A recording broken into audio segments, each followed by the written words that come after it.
Hi friends, welcome back to Karuna's cooking channel. ఈ రోజు special Ramzan special desert అండి. Taste చాలా బాగుంటుంది. బ్రెడ్తో తయారు చేసుకుంటాము. ఒకసారి ట్రై చేసి చూడాల్సిందే. ముందుగా మందంగా ఉన్న ప్యాన్లోకి 2 గరిటెల వరకు నెయ్యి వేసుకుని కరిగించుకోవాలి. నెయ్యి కరిగిన తర్వాత బాదం, పిస్తా ఇంకా జీడిపప్పు వేసుకుని వేయించుకోవాలి. ప్యాన్లో మిగిలిన నెయ్యిలో బ్రెడ్ ముక్కల్ని వేసుకుని వేయించుకోవాలి. బ్రెడ్కి చుట్టూ అంచుల గోల్డెన్ బ్రౌన్ కలర్లో ఉంటుంది కదండి, అది తీసేసుకుని 4 ముక్కల కింద కట్ చేసుకుని ఇలా దోరగా వేయించుకోవాలి. బ్రెడ్ నెయ్యి ఎంత ఉన్నా కానీ త్వరగా పీల్చేసుకుంటుందండి. అందుకని నెయ్యి ఎంత అవసరం పడుతుందో అంత మాత్రమే వేసుకుని వేయించుకోవాలి. ఇలా దోరగా వేగిన వాటిని వేరే ప్లేట్లోకి ట్రాన్స్ఫర్ చేసేసుకోవాలి. ఇప్పుడు ఈ సేమియా తీసుకోవాలండి. చిన్నవి ఉంటాయి, మనకి రెగ్యులర్గా యూస్ చేసేవి కాకుండా చాలా సన్నగా పల్చగా ఉంటాయి. ఈ సేమియా తీసుకోవాలి. రంజాన్కి ఎక్కువగా ఈ సేమియానే యూస్ చేస్తారు. ఇది 200 గ్రామ్స్ ప్యాకెట్ అండి. నేను ఒక 100 గ్రామ్స్ మాత్రమే యూస్ చేస్తున్నాను. సేమియా ఇలా పొడవుగా వస్తాయండి. ఇలా చిన్నగా కట్ చేసేసుకోవాలి. చాలా డెలికేట్గా ఉంటాయండి. మనం ఇలా చేత్తో అనగానే వెంటనే విరిగిపోతాయి. ఒక 100 గ్రామ్స్ వరకు సేమియాని తీసుకుని ఇలా చిన్నగా కట్ చేసేసుకోవాలి. ఇప్పుడు బ్రెడ్ వేయించుకున్న ప్యాన్ ఉంది కదండి, దాన్ని ఒకసారి టిష్యూ పేపర్తో తుడిచేసుకుని దీనిలోకి 2 టేబుల్ స్పూన్ల వరకు నెయ్యిని వేసుకుని దోరగా వేయించుకోవాలి. స్టవ్ని లో ఫ్లేమ్లో పెట్టుకుని కంటిన్యూస్గా ఇలా గరిటతో కలుపుకుంటూ ఫ్రై చేసుకోవాలి. సేమియా బాగా పల్చగా ఉంటుంది కదండి, అందుకని కొంచెం సేపు అలా ఉంచేసాము అంటే వెంటనే అడుగున మాడిపోయినట్టుగా అయిపోతుంది. అందుకని ఇలా మనం గరిటతో కలుపుకుంటూ వేయించుకుంటే ఈవెన్గా ఫ్రై అవుతాయి. ఇలా వేయించుకునేటప్పుడు ప్యాన్కి సైడ్స్ అంటుకుపోతూ ఉంటాయి కదండి, వాటిని గరిటతో మధ్య మధ్యలో ఇలా కలిపేస్తూ ఉండాలి. ఇలా ఈవెన్గా ఫ్రై అయిన తర్వాత స్టవ్ ఆఫ్ చేసేసుకుని వెంటనే వేరే ప్లేట్లోకి ట్రాన్స్ఫర్ చేసేసుకోవాలి. సేమ్ ప్యాన్లో ఉంచామంటే ప్యాన్ బాగా వేడిగా ఉంటుంది కదండి, ఆ వేడికి సేమియా మాడిపోతుంది. అందుకని వెంటనే ప్లేట్లోకి ట్రాన్స్ఫర్ చేసేసుకోవాలి.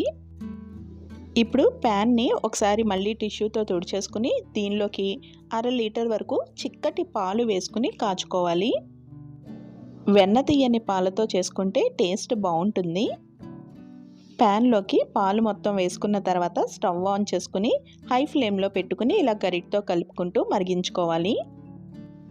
హై ఫ్లేమ్లో పెట్టుకుని మరిగించుకునేటప్పుడు గరిటతో ఇలా సైడ్స్ తీసేసుకోవాలండి, లేదంటే ఇక్కడ మనకి చిక్కగా మేగడలాగా పట్టేస్తూ ఉంటుంది. పాలు ఇలా చిక్కబడిన తర్వాత దీనిలోకి ఒక 1/2 కప్పు వరకు పంచదారని వేసుకోవాలి. ఈ డిజర్ట్ కొంచెం స్వీట్గానే ఉంటుందండి. ఒకవేళ స్వీట్ ఎక్కువగా ఇష్టపడము అనుకుంటే ఒక 2 టీ స్పూన్ల వరకు తగ్గించుకుని వేసుకోవచ్చు. పంచదార వేసిన తర్వాత కూడా స్టవ్ని హై ఫ్లేమ్లోనే ఉంచుకుని ఇలా గరిటతో కలుపుకుంటూ మరిగించుకోవాలి. పంచదార కరిగిన తర్వాత బ్రెడ్ పొడి వేసుకోవాలి. మనం బ్రెడ్ని కట్ చేసుకున్నప్పుడు సైడ్స్ మనకి గోల్డెన్ బ్రౌన్ కలర్లో ఉన్న సైడ్స్ అన్నీ తీసేసాం కదండి, వాటిని చిన్న ముక్కలుగా చేసుకుని వేసుకోవాలి. బ్రెడ్ క్రమ్స్ వేసిన తర్వాత ఒక 2 నిమిషాలు ఉడికించుకుని దీనిలోకి కొంచెం యాలకుల పొడి వేసుకోవాలి, లేదంటే ఇలా డైరెక్ట్గా ఒక యాలుక్కాయ వేసేసుకోవచ్చు.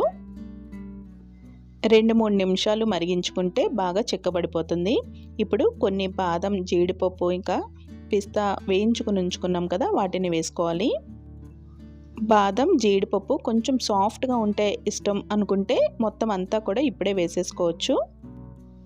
ఇప్పుడు దీన్ని చల్లారనిచ్చి వేరే బౌల్లోకి ట్రాన్స్ఫర్ చేసేసుకోవాలి.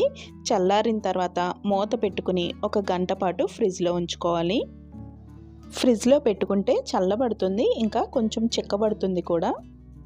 1 గంట సేపు ఫ్రిడ్జ్లో పెట్టుకున్న తర్వాత సర్వింగ్ బౌల్లోకి ట్రాన్స్ఫర్ చేసేసుకోవాలి. సర్వ్ చేయడానికి ఇలా చిన్న చిన్న బౌల్స్లో వేసాము అనుకోండి, మనం సర్వ్ చేసేటప్పుడు ఎవరి బౌల్ వాళ్ళకి ఇచ్చేయడానికి బాగుంటుంది. ఇప్పుడు ఈ బౌల్లోకి నేతిలో వేయించుకున్న బ్రెడ్ని ఒక లేయర్ లాగా వేసుకోవాలి. ఈ బ్రెడ్ పైన చిక్కగా తయారు చేసుకున్న ఈ పాలని వేసుకోవాలి. ఇవన్నీ కూడా మన టేస్ట్కి తగ్గట్టుగా అడ్జస్ట్ చేసుకుని వేసుకోవడమే అండి. మనం అన్నీ తయారు చేసుకున్నాం కదా, దాన్ని మనం ఈ లేయర్ వైజ్ ఇలా అరేంజ్ చేసుకుంటున్నాము. ఇప్పుడు వేయించుకున్న సేమియా ఒక లేయర్ వేసుకోవాలి. సేమియా ఇలా కరకరలాడుతూ ఉంటేనే బాగుంటుందండి. ఒకవేళ ఇలా క్రిస్పీగా నచ్చదు అనుకుంటే పైన కొంచెం మళ్ళీ పాలని మరిగించుకున్న పాలు ఉన్నాయి కదా, వాటిని వేసేసుకోవచ్చు. మనం మామూలుగా రెగ్యులర్గా తయారు చేసుకునే సేమియా అయితే ఎక్కువ ఉడికించుకుంటాం కదండి. ఈ సేమియా అస్సలు ఉడికించాల్సిన అవసరం లేదు. ఇలా పైన వేసేస్తే చాలు మెత్తబడిపోతుంది. ఇలా లేయర్ వైజ్ వేసేసుకున్న తర్వాత పైన వేయించుకుని ఉంచుకున్న బాదం జీడిపప్పుల్ని చిన్న ముక్కలుగా కట్ చేసుకుని వేసుకోవాలి. ఇంకొంచెం టేస్టీగా ఉండడం కోసం దీనిపైన కొంచెం ఖర్జూరం వేసుకుంటే బాగుంటుంది. ఖర్జూరం బయట లూజ్గా దొరికేవి కాకుండా మనకి ప్యాకెట్స్లో దొరుకుతాయి కదా, అవైతే టేస్ట్ బాగుంటాయి. రంజాన్ స్పెషల్ డిజర్ట్ రెడీ అయిపోయిందండి. మరి ఈ రెసిపీ మీకు నచ్చినట్టయితే ఫ్రెండ్స్కి ఫ్యామిలీ మెంబర్స్కి షేర్ చేయడం మర్చిపోకండి. అలాగే మన ఛానల్లో సింపుల్ అండ్ టేస్టీ రెసిపీస్ చాలానే ఉన్నాయి. ఇంట్రెస్ట్ ఉంటే ట్రై చేసి చూడండి. అలాగే కరుణాస్ కుకింగ్ ఛానల్ని సబ్స్క్రైబ్ చేసుకోవడం మర్చిపోకండి. Thank you for watching Karuna's cooking channel.